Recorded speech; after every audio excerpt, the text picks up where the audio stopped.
está feliz com o Senhor nessa manhã? Amém? Te convido a abrir a palavra do Senhor no livro de Gênesis, no capítulo 11. E vamos ler o versículo 31 e 32. Gênesis 11, 31 e 32. Está ali na tela também, se você quiser acompanhar por ali. Senão você abre seu aplicativo, abre a sua Bíblia, primeiro livro da Bíblia. Gênesis capítulo 11, está escrito assim: Terá tomou Abraão seu filho e Ló, filho de Harã, filho de seu filho, e Sarai sua nora, mulher de seu filho Abraão, e saiu com eles de Ur dos Caldeus para ir à terra de Canaã. Foram até Harã, onde ficaram, e havendo Terá vivido 205 anos ao todo, morreu em Harã. Amém?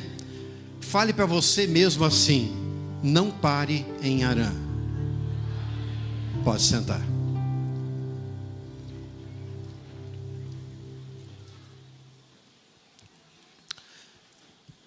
Terá uma figura pouco comentada na palavra de Deus, também pouco falada nos púlpitos, né? E até comentei com a minha esposa, falei, vou falar sobre um personagem bíblico na manhã de domingo, muito pouco falada. Terá. Nem não sei se você já tinha prestado atenção nele, mas ele, assim como nós, muitas vezes começamos uma caminhada de fé cheios de expectativa, crendo nas promessas de Deus. Não é verdade? Quando você começa uma caminhada de fé, você começa cheio de expectativa e crendo naquilo que Deus vai fazer. Mas e o meio do caminho? E até chegar lá? As coisas acontecem exatamente da maneira como você planejou? Da maneira como é a tua expectativa? Pode acontecer algumas coisas no meio do caminho. Perdas que doem. Quem nunca teve uma perda? Algo que doeu no seu coração. Sonhos que atrasam. É só você que tem sonho que atrasa, eu também tenho. Porque eu tenho. Sonhos que atrasam do meu expectativa, do meu ponto de vista. Feridas antigas, que pode começar a sangrar. Aquilo que para você parecia já esquecido, concluído, terminado. E de repente aquilo começa a voltar a ser verdade na tua vida, começa a sangrar aquela ferida. Aquilo que era para ser uma jornada, começa a ser uma travessia cansada. Era para ser uma jornada de alegria, uma jornada cheia de expectativas de receber as promessas de Deus. Mas pode acontecer que vire e transforme uma travessia cansada. Terá é o homem que começou bem. Se você ler Gênesis capítulo 11, lá mais para cima um pouquinho, está lá o momento, e é esse que nós lemos também, em que Terá decide sair de Ur dos Caldeus. Diz que eles tinham vindo da Mesopotâmia, de outro lugar, porque ele era neto de Noé, e ele estava naquele lugar, Ur, um lugar idólatra. Diz, e aqui é mitologia, né, de que cada cidade do Ur dos Caldeus deveria ter 2 deuses que dominavam aquela cidade. Então era o quê? Um povo politeísta, um povo idólatra. Terá estava naquela cidade. Veja que ele intenta sair daquele lugar, indo em direção a Canaã, é o que nós lemos na palavra de Deus. Ele ia para Canaã e parou em Harã. Olha, ele fez uma pausa no meio do caminho. É lá em Harã em que Abraão é chamado para sair do meio da sua parentela e ir para Canaã. Alguns teólogos eruditos dizem que Abraão foi chamado lá em Ur. E normalmente nós falamos Abraão, e lá em Atos está escrito isso, né? Que Abraão saiu de Ur dos Caldeus para ir para Canaã. Porque de fato ele saiu com seu pai. Mas a palavra diz que ele estava em Harã quando ele foi chamado. E aí podemos ter várias interpretações. Mas o ponto principal que é o seguinte: Harã significa o quê? Um lugar seco e árido. Harã, lugar seco e árido. Esse é o lugar em que eles estavam. Aquele lugar seco e árido se tornou o quê? Retrato da alma ferida de Terá. O retrato da alma ferida de uma pessoa que perdeu o rumo na vida. Que estava numa direção e se perdeu e parou durante essa caminhada. Era o ponto entre o que ficou e o que ainda viria.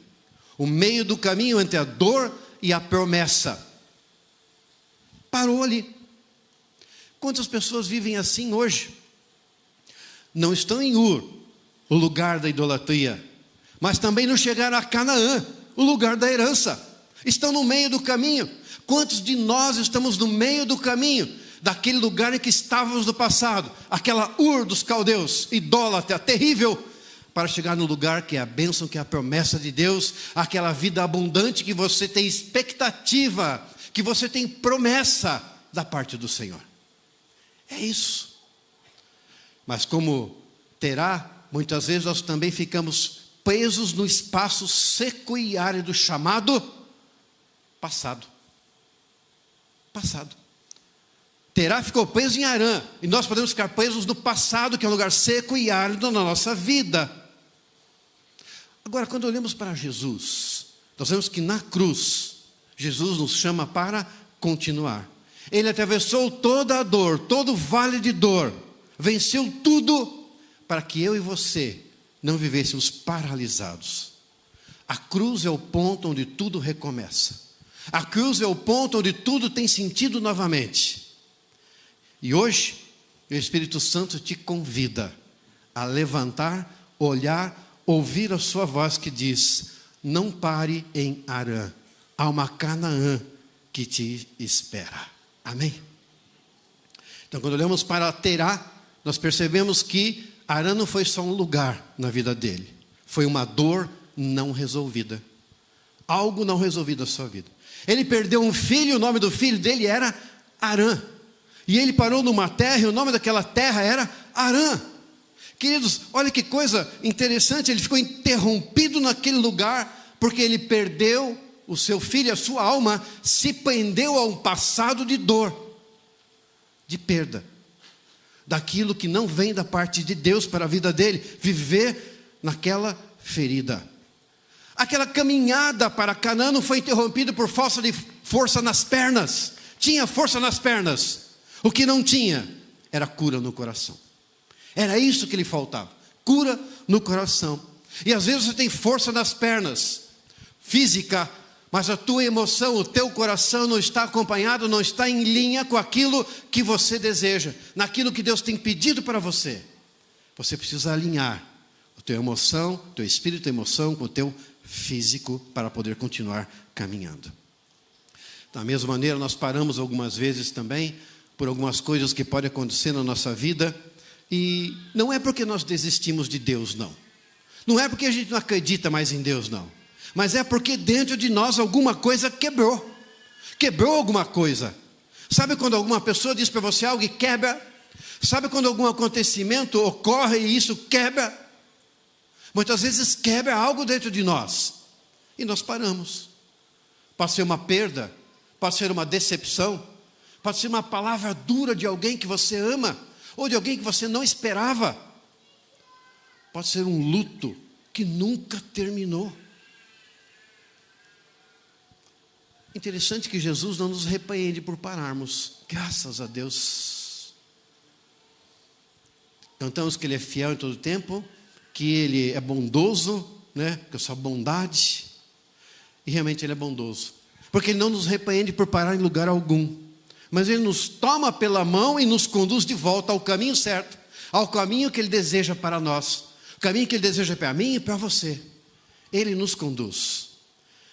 A cruz, portanto, é um lugar onde o passado é curado. E o coração volta a caminhar na direção que Deus tem para a nossa vida. Então, antes de seguir, deixe tudo que te parou aos pés de Jesus. Porque só prossegue quem entrega a dor nas mãos do Senhor. Amém? Deixe o passado nas mãos de Deus. Pode mudar ele, gente. Deixe o passado nas mãos de Deus. Versículo 31, parte A, está escrito assim: Terá tomou Abraão seu filho, e Ló, filho de Harã, filho de seu filho, e Sarai sua nora, mulher de seu filho Abraão, e saiu com eles de Ur dos caldeus para ir à terra de Canaã. Portanto, lemos aqui que Terá havia perdido um filho. E esse filho era uma ferida tão profunda, que quando ele chegou numa cidade que tinha o mesmo nome do filho, ele parou. Ele parou. Sabe por que ele parou? Porque a geografia do caminho se comparou à geografia da alma. Aquele lugar seco e árido físico se assemelhava ao lugar seco que havia no coração, que havia na alma. Seco, pesado, não resolvido, o físico refletindo o emocional. Sabe aquele estado que está na sua vida e que você fala, por que eu estou nesse estado da minha vida? E é uma sequidão interna e você sabe a área da sua vida em que você tem orado, você tem colocado diante de Deus. Esse é o teu Arã, essa é essa geografia, esse é o lugar que está no teu coração, que está na tua alma, não resolvido, refletir no teu emocional, no teu físico, aquilo que está à tua volta. E você precisa colocar diante do Senhor. Porque se você não resolver isso, você não vai ter forças. Porque falta cura, você precisa de cura. Nós paralisamos no lugar onde a dor nos lembra daquilo que perdemos. Se aquilo está vindo da tua vida e faz você relembrar o que você perdeu, você fica naquele lugar, porque é mal resolvido a sua vida. E tem que ser concluído, tem que ser resolvido, tem que ser uma página virada para que você possa caminhar na direção do que Deus tem para você. Senão você para, como Terá parou. Provérbios 14, versículo 10, está escrito: o coração conhece a sua própria dor. A dor que é tão íntima, tão profunda, que somente quem a sente e Deus é quem entendem, mas ninguém entende. Jesus é aquele que veio para entregar os passados na mão de Deus. Aquelas mãos que receberam os cravos estão aptas a receber tudo que está no nosso coração, para que seja transformado, limpado, curado.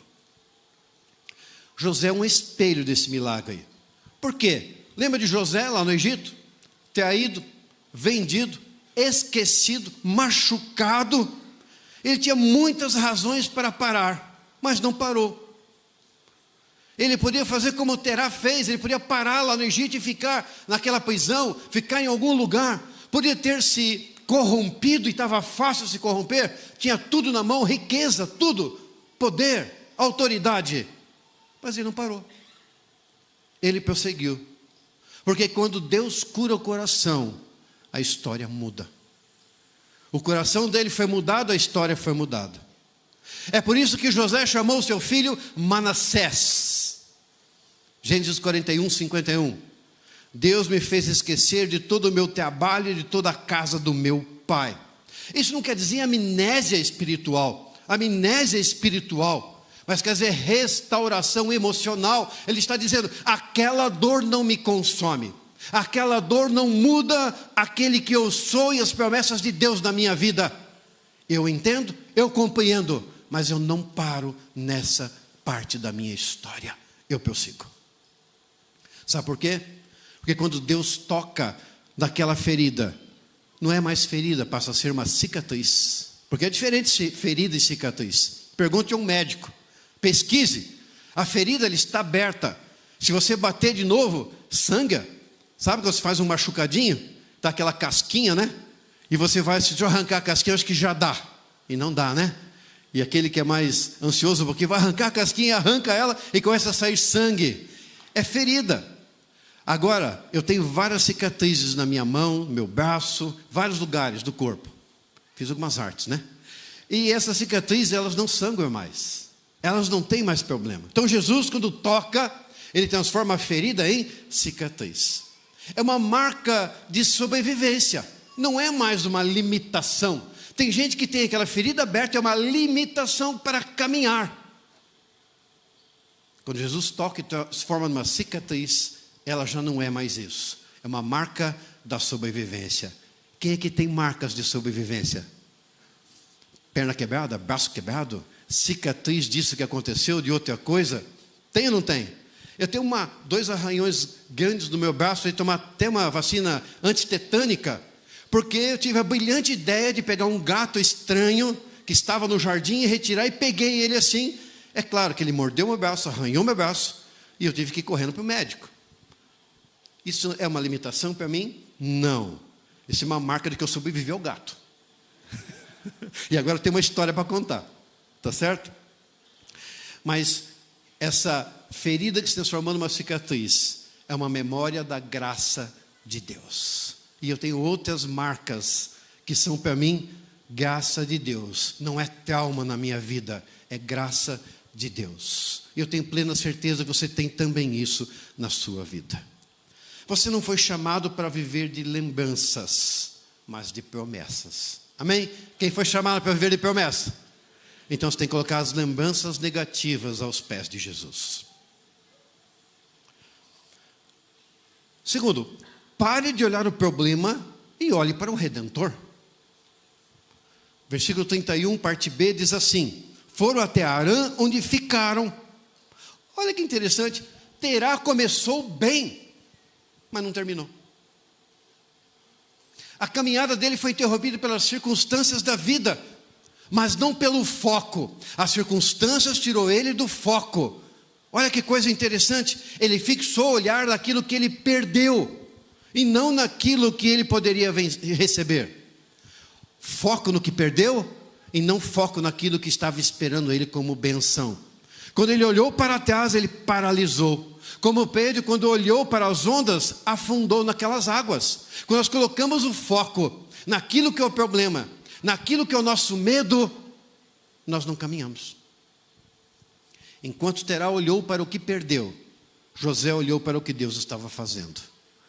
Você olha para o que perde, ou você olha para o que Deus está fazendo e vai fazer na sua vida? Essa é a chave. Então pare de olhar para o problema. Então a diferença entre quem para e quem vence ou quem persegue não é talento. Você acha, aquela pessoa perseguiu e conquistou porque é talentosa, é uma pessoa que tem força, e toda essa história, não é isso. Na verdade, para aonde se olha. Se você olhou para o passado, você paralisou.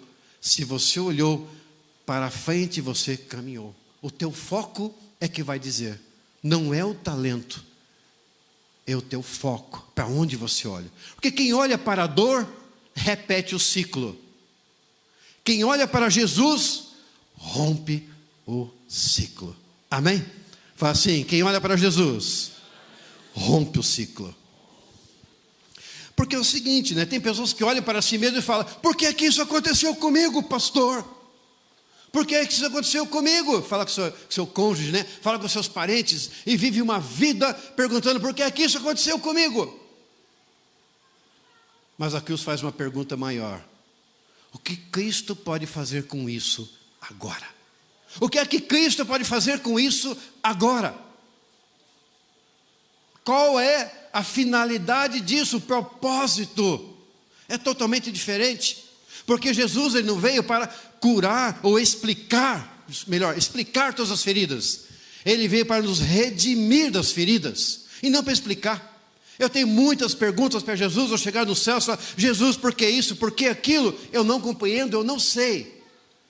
E muitas vezes ele não nos explica também, mas ele redime, e você pode caminhar.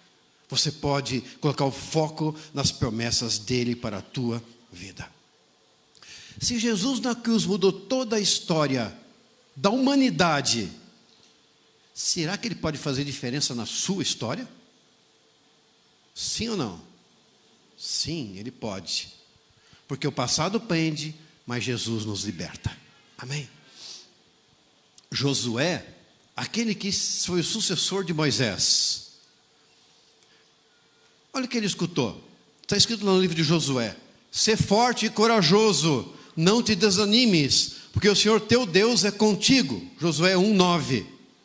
Olha só, Deus está dizendo para Josué que ele não deveria temer, ser forte e corajoso, Deus era com ele.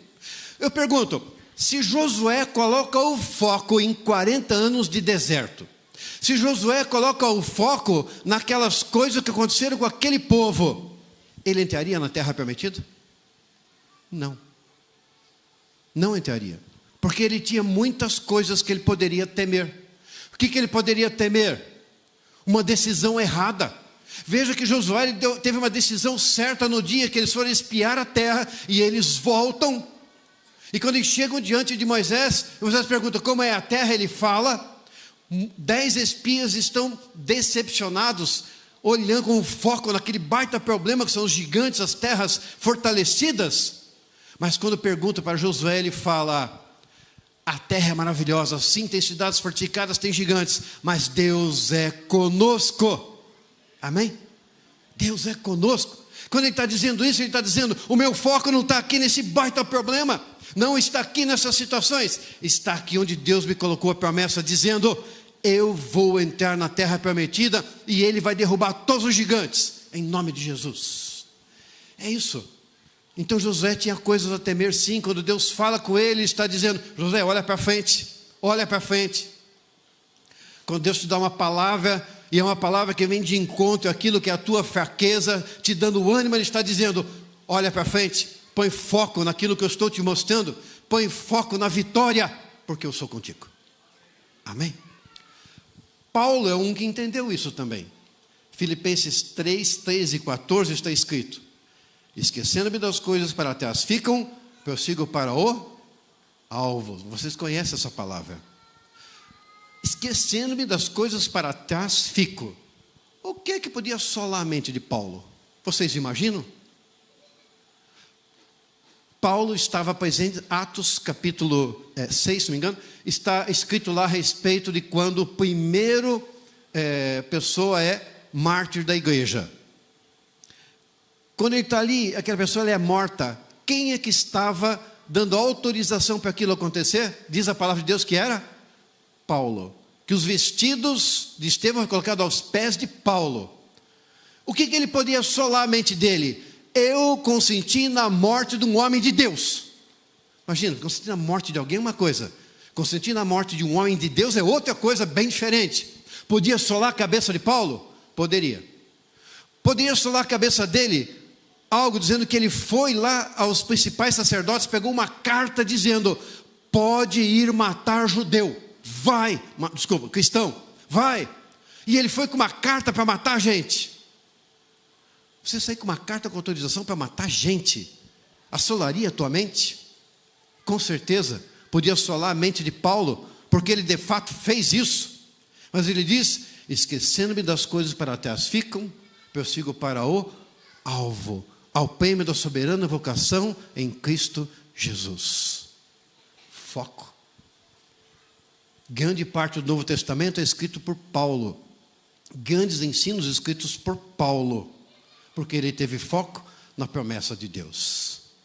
Então a fé não vai eliminar os nossos obstáculos, mas a fé vai colocar Cristo adiante dos obstáculos para vencermos. Então pare de entender o que passou. Às vezes a gente para o passado na sua arã, é porque a gente quer entender o que passou. Comece a caminhar como quem já venceu o passado. Amém? E o terceiro e último ponto é: não mude só de lugar, mude de coração. Não mude só, fala assim comigo, não mude só de lugar, mude de coração.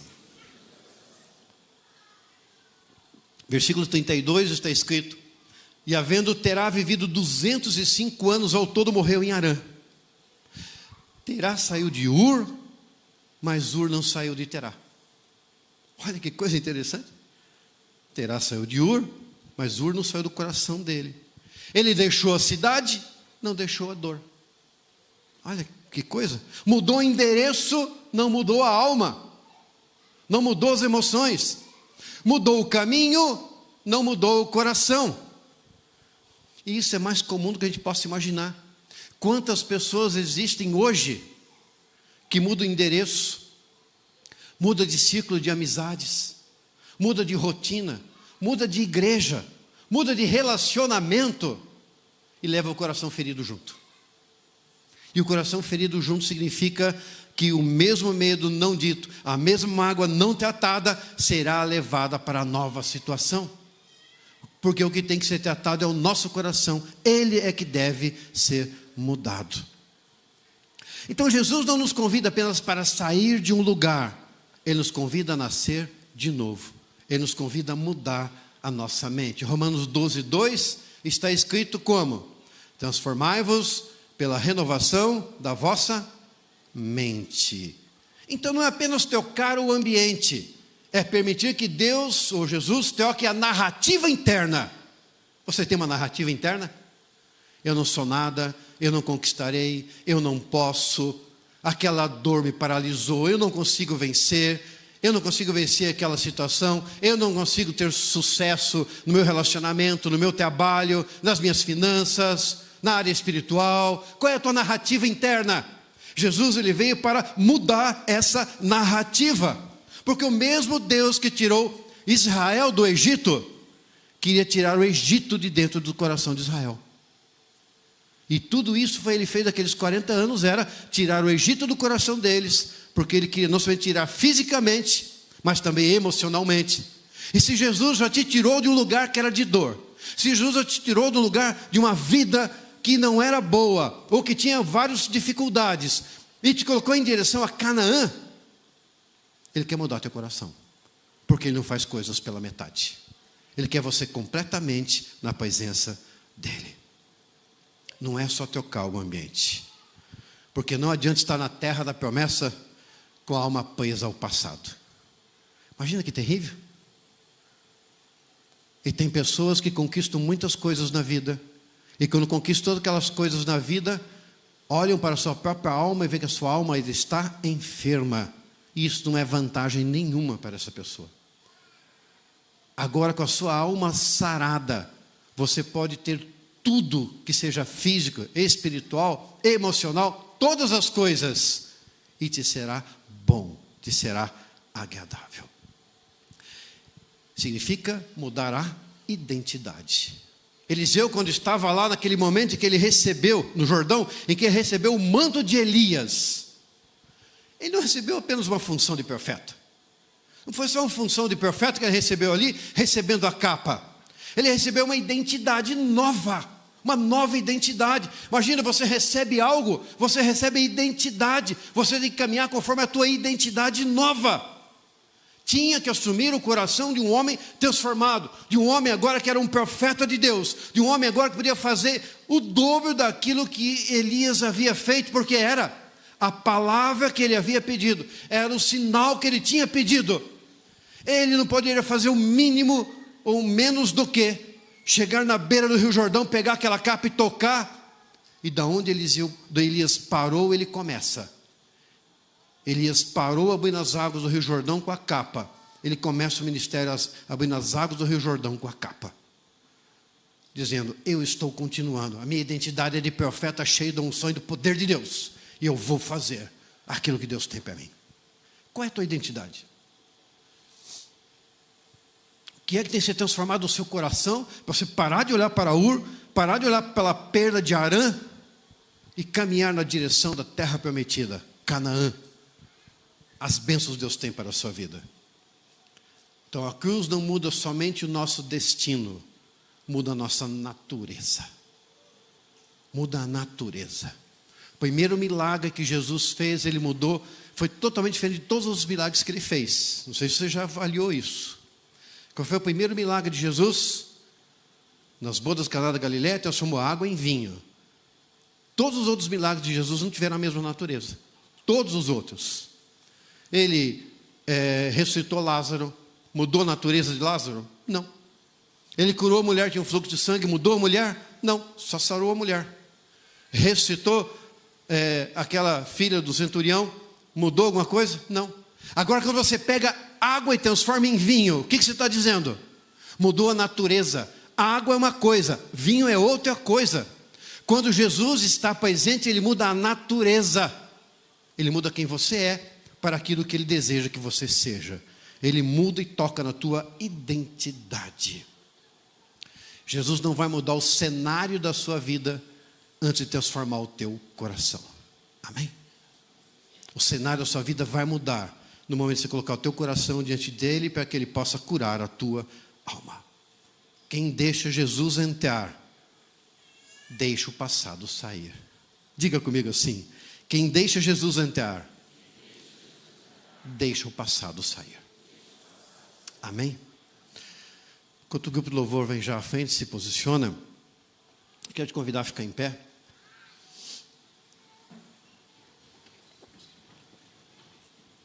Então, parar em Harã é um sintoma do quê, gente? Alma que está presa em lembranças e ressentimentos. Coisas que Jesus já levou na cruz. A raiz espiritual aí é o apego ao que morreu, em vez de confiar em Jesus que vive. A cura completa vem quando para nosso coração, para nossa vida? Quando entregamos, confiamos e prosseguimos. Entregar, confiar, prosseguir. Entregar o passado que te prende. Entrega aos pés de Jesus. Talvez você esteja no seu Harã, lugar que carrega o nome daquilo que você perdeu. E você, sem perceber, estacionou ali. Mas hoje Jesus diz para você, não é o teu destino. É o ponto onde começa a cura na sua vida. É um ponto de transformação. Deixe o passado para trás. Entregue suas dores àquele que cura a alma. Entregue. Confie. Confie no Cristo que te conduz. Talvez você tenha olhado tanto para aquele passado de dor, que você está esquecendo já de olhar para o Redentor. Troque o teu olhar. Confie no Redentor. Troca o teu foco da dor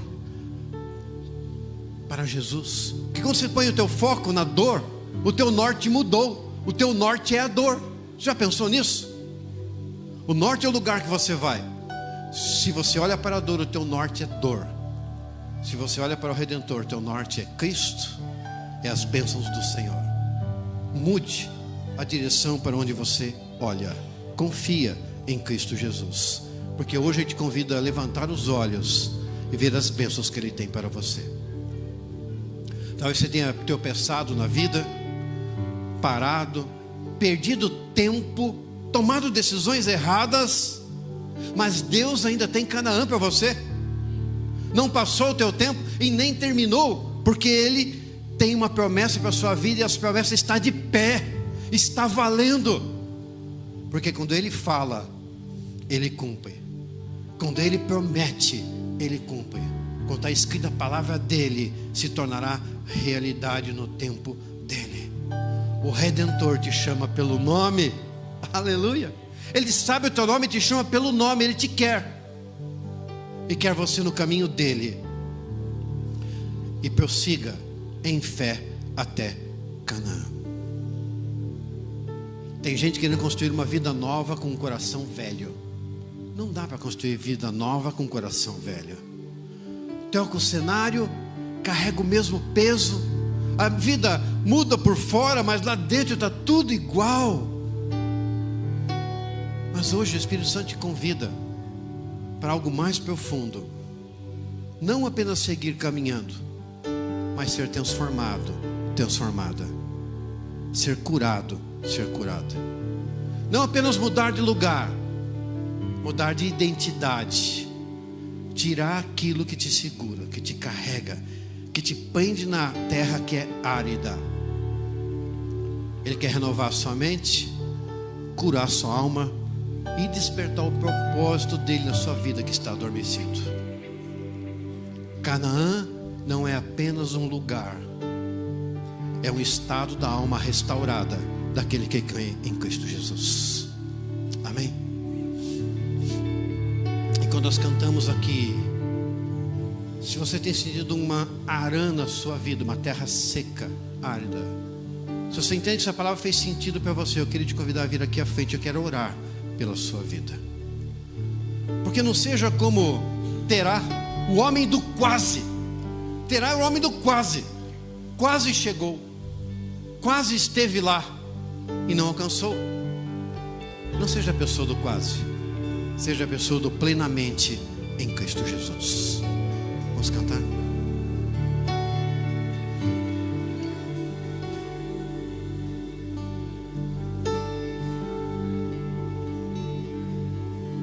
Sei que a tua fidelidade leva minha vida mais além do que eu posso imaginar.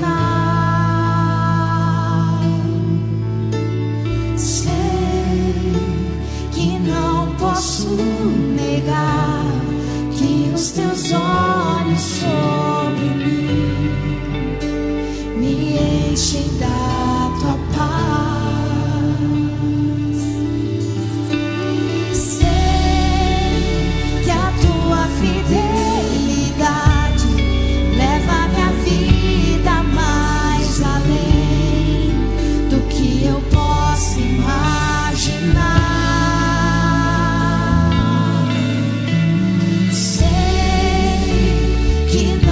posso negar que os teus olhos sobre mim me enchem da tua paz. Aleluia. Repita assim após mim: Senhor Jesus, hoje eu te entrego o meu arã, a minha sequidão, as minhas emoções machucadas, as minhas perdas, culpas e lembranças que me paralisam. Eu clamo a Ti, cura a minha alma, restaura a minha fé, renova em mim o desejo de prosseguir. Eu recebo a Tua cruz como meu novo começo.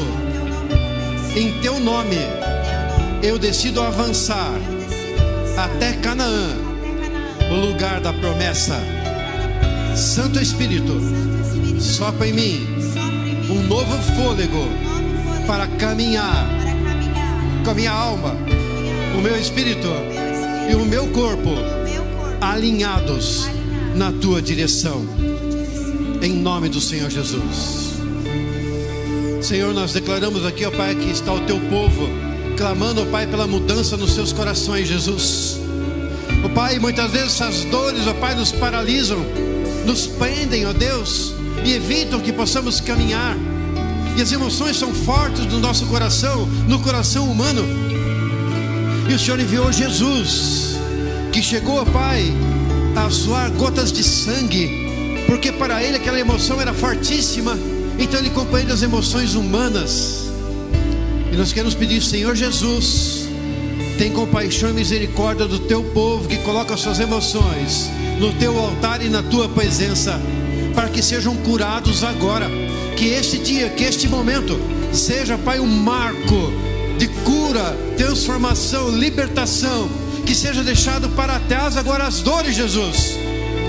E que essas feridas se transformem em cicatrizes, ó Pai, em que não causem mais dores, possam lembrar do passado, mas sabendo que o Senhor Jesus, o Redentor, as redimiu, sarou, curou e derramou uma nova vida.